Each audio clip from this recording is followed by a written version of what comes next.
Answer writing and mains perspective से, interview perspective से ना आपको समझना पड़ेगा कि इंडिया और ईयू के ट्रेड डील में ना एग्जैक्टली क्या क्या चीज़ हुआ है, क्या क्या चीज़ नहीं हुआ है। पहली बात तो ये, इंडिया ने 2007 में इनिशिएट किया था कॉन्वर्सेशन, ठीक है, लेकिन 2013 तक चला, हो नहीं पाया ये डील, क्योंकि इनको बहुत सारा डिमांड था कि आप लोअर प्राइस में सारे प्रोडक्ट को दो एंड एवरीथिंग। इंडिया बोल रहा था यार कभी हम इस स्टेज में नहीं है, हमें अपने मार्केट को ग्रो करना है, तो हम आपके प्रोडक्ट को अगर लाएंगे सस्ता हो जाएगा तो फिर हमारा अपना मार्केट डेवलप नहीं कर पाएगा। लेकिन जब ट्रम्प ने, और ये स्पेशली आफ्टर कोविड, जब बहुत सारा हमारा इंपोर्ट एक्सपोर्ट जब हैम्पर होने लगा ना, it was high time that we should do this. 2020 के आसपास में हमने कन्वर्सेशन स्टार्ट किया। 2026 में हुआ क्या कि एक तो पहली बात देखो, इन्होंने ना अपने वो सब सारे प्रोडक्ट्स यहाँ पर बेचने चाहे हैं जो इंडिया में बिकती है। जैसे कि इंडिया कंज्यूमर ड्रिवन मार्केट तो है ही, कार्स के लिए, लीकर के लिए, सारी चीज़ों के लिए। इंडिया ने क्या किया पता है, बोला देखो आप यहाँ पर चना, दाल, चीज़, पनीर, डेयरी प्रोडक्ट, ये सब चीज़ें आप नहीं बेच सकते, क्योंकि ये तो हम मेरे पास खुद ही है और ये आप भेजोगे तो फिर हमारा काम ख़राब हो जाएगा। तो आप वो भेजो, वो प्रीमियम सेगमेंट, प्रीमियम चीज़ जो हमारे पास एनी वे नहीं है, तो कुछ फ़र्क नहीं पड़ेगा। इसमें बेसिकली होता क्या है कि अब जैसे कि आप देखो कि एयरक्राफ्ट के जो प्रोडक्ट हैं, बोइंग हो गया, एयरबस, बोइंग आता था पहले यूएसए से, आपको पता ही है, और इसका क्या कहते हैं, यूरोपियन यूनियन का क्या है पता है, एयरबस। तो अब अगर ये सस्ता हो जाएगा ना तो एयरबस ज़्यादा मंगाएंगे, बोइंग कम होगा तो यूएसए पे इम्पैक्ट होगा ना। ट्रम्प जी को महसूस होगा नहीं कि भाई हम ज़्यादा वो करेंगे तो और भी ऑप्शंस हैं मार्केट में। और यूरोपियन यूनियन के लिए क्या है कि वो चाइना का एक कॉम्पिटिटर बिल्ड करना चाहता है। वो चाहता है कि सिर्फ चाइना ही वो लार्जेस्ट मार्केट ना रहे जिसके साथ कि भाई डील ब्रेक हुई तो प्रॉब्लम आ जाएगा। इंडिया को मार्केट तैयार करना चाहता है। इंडियंस के बहुत सारे लोगों का ये कहना है कहीं ये ईस्ट इंडिया कंपनी 2 तो नहीं है कि भाई पहले आप आओगे अपनी कंपनीज का प्रोडक्ट यहाँ पर बेचोगे, धीरे धीरे मार्केट को कैप्चर करोगे। तो इंडिया इसको लेके बहुत सजग भी है।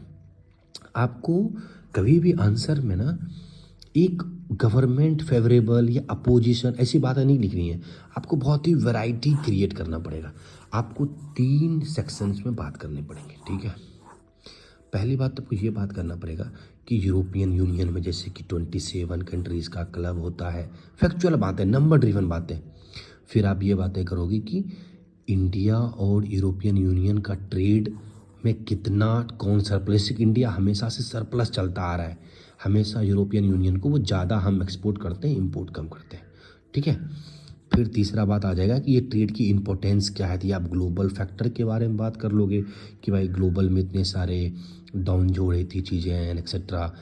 ट्रम्प का नाम नहीं लेके बट ग्लोबल नाम लेके कि USA and other countries way taking decisions for own benefit, countries benefit, ऐसे करके कर दोगे, ठीक है। इसके बाद ये एक बेस डेवलप हो गया। फिर मिड में आप क्या रखोगे, बीच में बॉडी में क्या रखेंगे, कंटेंट में फैक्चुअल नंबर ड्रिवन कि क्या क्या चीज़ों पर हुई है डील और किस पर डील नहीं हुई है, इंडिया ने किसको किसको ब्लॉक किया, किसको नहीं। इससे आपका ना वेराइटी ऑफ अंडरस्टैंडिंग लगेगा एग्जामिनी को कि आपको ये चीज़ें पता है डेप्थ में। इसके क्लोजर में आपके ओपिनियन बहुत ही पर्सनल होना चाहिए, मीडिया वाली बातें नहीं होनी चाहिए। आपके आंसर में क्या होगा, आपका आंसर राइटिंग ऐसा होगा कि देखो अगर यूरोप को जो टेक्नोलॉजी है इंडिया उसको अडेप्ट करना शुरू कर दे। अब यूरोप ने कहा है कि आपको कार्बन एमिशन को भी कंट्रोल करना पड़ेगा। स्टील आप हमें भेजोगे तो आप पे कैपिंग लगाए हैं कि आप इतना ही टन्स भेज सकते हो, ज़्यादा नहीं भेज सकते।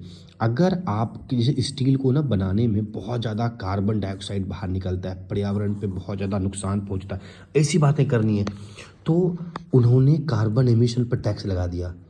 समझ लो इंडिया ने, और इंडिया के साथ नुकसान क्या हो गया पता है, इंडिया बोला कि कार्स पहले हम उससे लेते थे माना कि 10, तब लेंगे 60, 6 गुना कार का इंपोर्ट बढ़ा दिया। आप सोचो इसमें इंडिया का फ़ायदा है, नहीं है, क्योंकि इसमें जो अपने जो महिंद्रा हो गया या जो अपनी इंडियन जो कंपनी है उसके लिए कंपटीशन आ गया ना यार। अब इसकी कारें कम बिकेंगी, आप ये मानो, मतलब एग्जैक्टली बहुत ड्रॉप नहीं होगा बट थोड़ा तो फर्क पड़ेगा। आप लोगों को यार ऑडी अगर 30 लाख में मिलने लग जाए और 29 लाख 28 लाख में टॉप मॉडल कोई महिंद्रा की कार मिल रही है तो पीपल में स्विच, पीपल में go for all this things. तो आपको एग्जैक्टली ये नहीं बोलना है बट आपको ये चीज़ें कहनी है कि डोमेस्टिक मार्केट पे क्या फ़र्क पड़ता है। मैं आसान भाषा में ना आपको पूरा कंटेक्स्ट क्लियर कर दे रहा हूँ कि कैसे सोचते हैं। जैसे कि हमने भी तो बेसिकली अंत ये करना है कि if India will play strategically, अभी तो यूरोपियन यूनियन का विन है, ये सच है। लॉन्ग टर्म में इंडिया का विन हो सकता है कि हम इसके लेवल का माल बनाने में ना अपने आप को इम्प्रूव कर सकते हैं। क्योंकि इन्होंने बोला देखो भाई, आप हमारे यहाँ सामान भेजो, मैं आप पे टैक्स तो नहीं लगाऊंगा लेकिन आपको बहुत ही हाई क्वालिटी प्रोडक्ट भेजने पड़ेंगे। और उस हाई क्वालिटी स्टैंडर्ड को मैच करने के लिए ना इंडिया अपने स्टैंडर्ड को इम्प्रूव करेगी, और जब इम्प्रूव करेगी तो हम खुद अपने वो नेशन बन जाएंगे जो इस लेवल का क्वालिटी प्रोडक्ट बनाएंगे। तो आपका एंडिंग बहुत ही ऑप्टिमिस्टिक होना चाहिए, बहुत ही होपफुल होना चाहिए, लगना चाहिए कि आप इंडिया के विजन के बारे में सोचते हो रादर देन कंप्लेनिंग बातें करते हो कि नहीं ये तो गलत हुआ सही हुआ। ऐसे बातें करने से नंबर नहीं मिलते हैं।